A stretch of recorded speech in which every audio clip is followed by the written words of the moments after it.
Welcome back into the GSMC Sports Podcast as we just finished talking about Buccaneers versus Ravens, and now we're going to be diving into the other Monday Night Football matchup from last night, the LA Chargers and the Arizona Cardinals.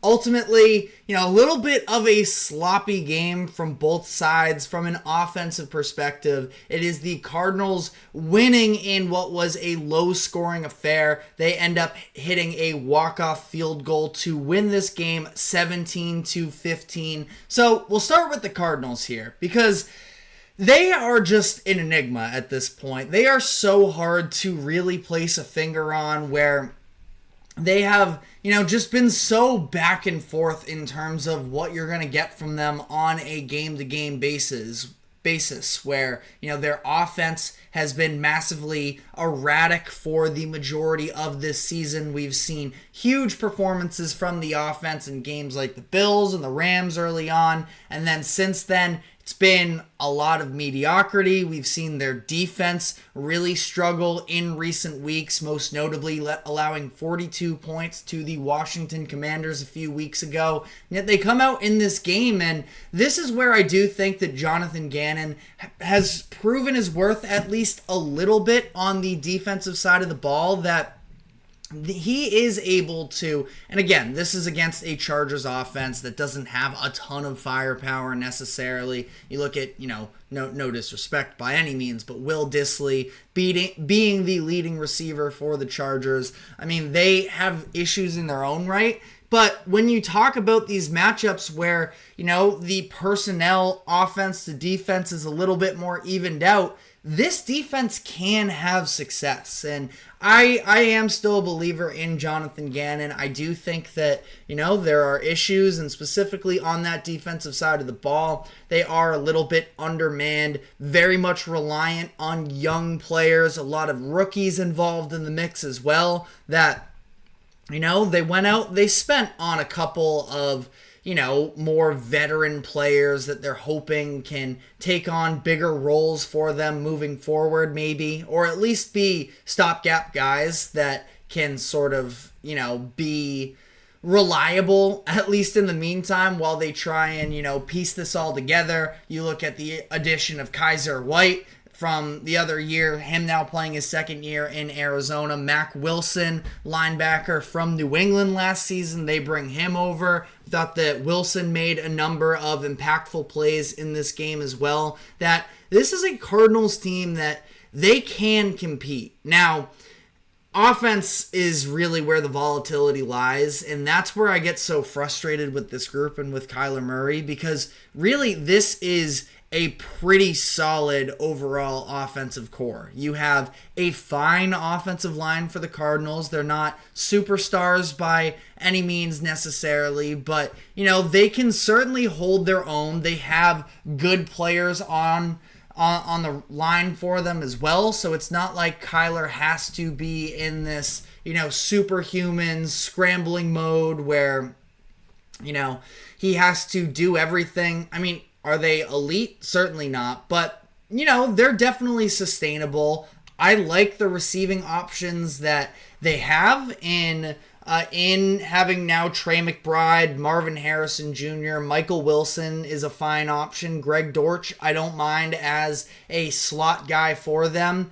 You look at their numbers, though, and entirely underwhelming. And that's because Kyler as a whole in this game, 14 of 26, 145 yards, 1 touchdown, and 1 interception. I didn't even mention, by the way, in terms of all the pieces, they have a very good run game with James Conner as well. And Kyler is also a part of it. He rips off. And as much as, we can get on Kyler's case, I mean, he had the huge scramble touchdown that ultimately put the Cardinals up late in that game to the point where, they could survive a couple Chargers field goals and still be in position to win. So we get the great Kyler moments as well, but just the consistency of him is so underwhelming to me, and somebody that I've never been a huge fan of, but coming into this year, I thought things were going to be different, and it still feels very middling. And that's not fully on the shoulders of Kyler Murray. Like I mentioned, it's a fine offensive line. They could upgrade there.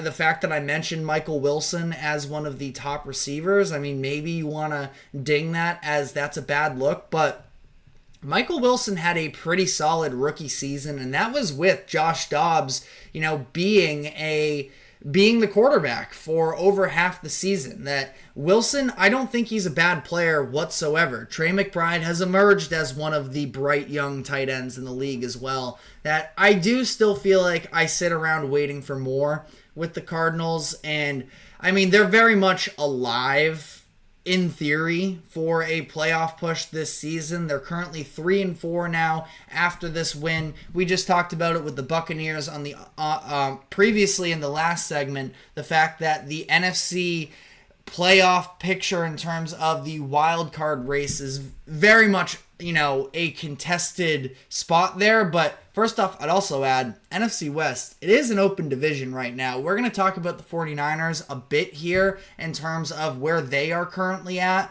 But, I mean, they are just so injured at this point to where, Seattle, Arizona, they have chances at least to try and be able to overcome the 49ers. The Cardinals already won their head-to-head matchup against the 49ers. So, I mean, if the Cardinals can start to churn out some wins within the division here, it would be huge for them because they also beat the Rams in week 2 as well. So they are 2-0 in the division up to this point.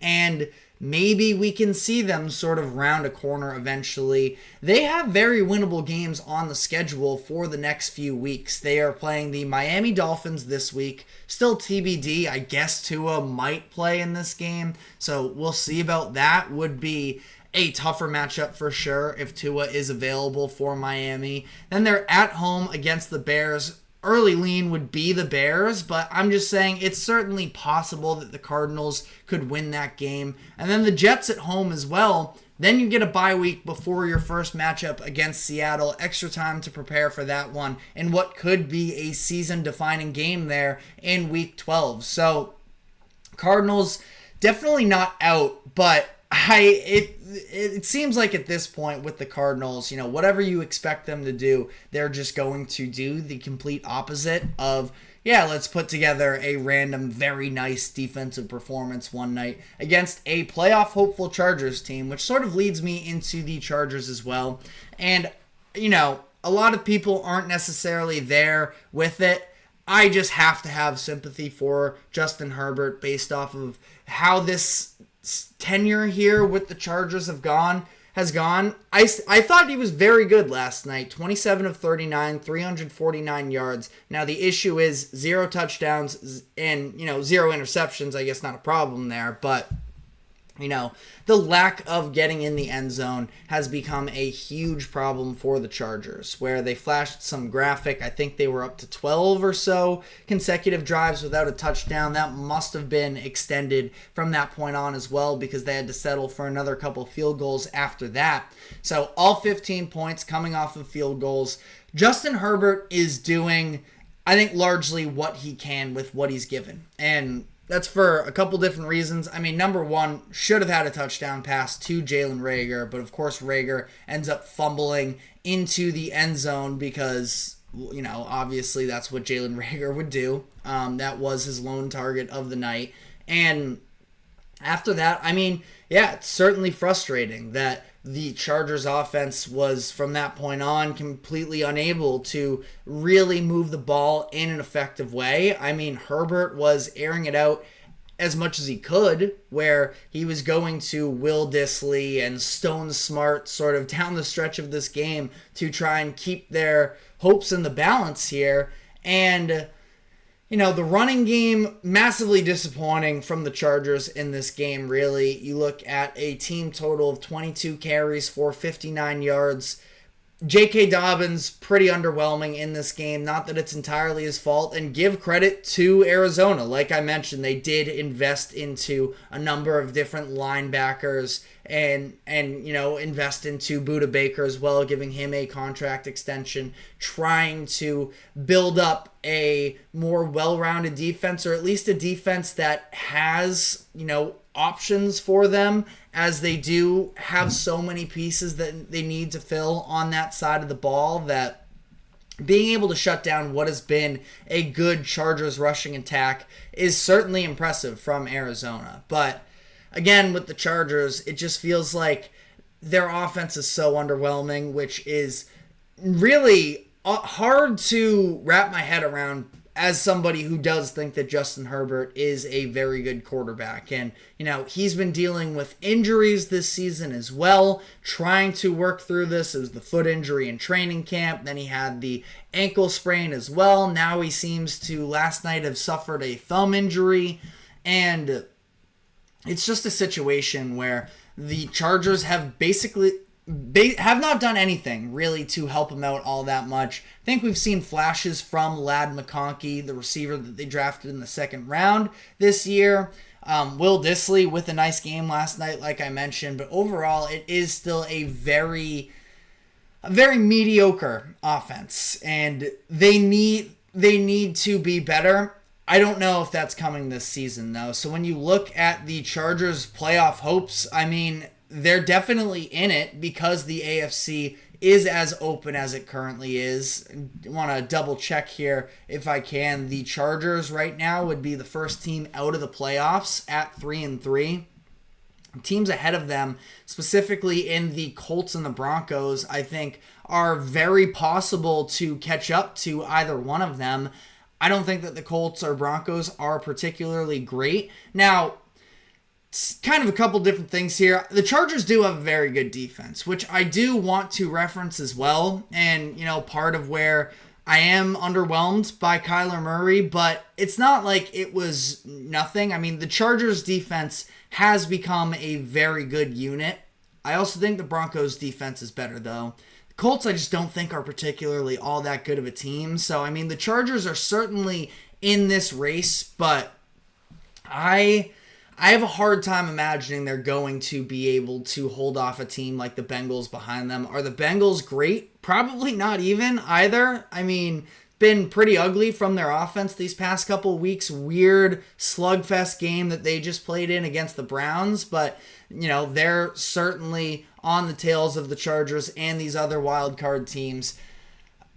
If I had to pick right now, I would not anticipate the Chargers are going to make the playoffs. Coming into this year, I had them as an 8-win team, and they're certainly on that pace. The good news for Chargers fans out there is that the schedule is still pretty winnable overall when you look at their level of competition. Their next game is going to be at home against a Saints team that we'll see whether it's Derek Carr or if it's Spencer Rattler. Either way, not a super terrifying group. One that I do think that this Chargers defense will be able to shut down the run game, and that's sort of where the Saints fall apart from there, I believe. And, a lot of winnable games on the schedule from here on out. But we'll just have to see how this all plays out for them. Let me know what your thoughts are in the comment section, as we are going to be hitting one of the games that we didn't get to talk about yesterday in the Philadelphia Eagles versus the New York Giants. Saquon's first game back in MetLife Stadium as an opposition. So we are going to be diving into a dominant Eagles performance and talking about whether or not they are finally back on the right track. But before we do so, we are going to take a quick break. Do not go anywhere. We will be right back.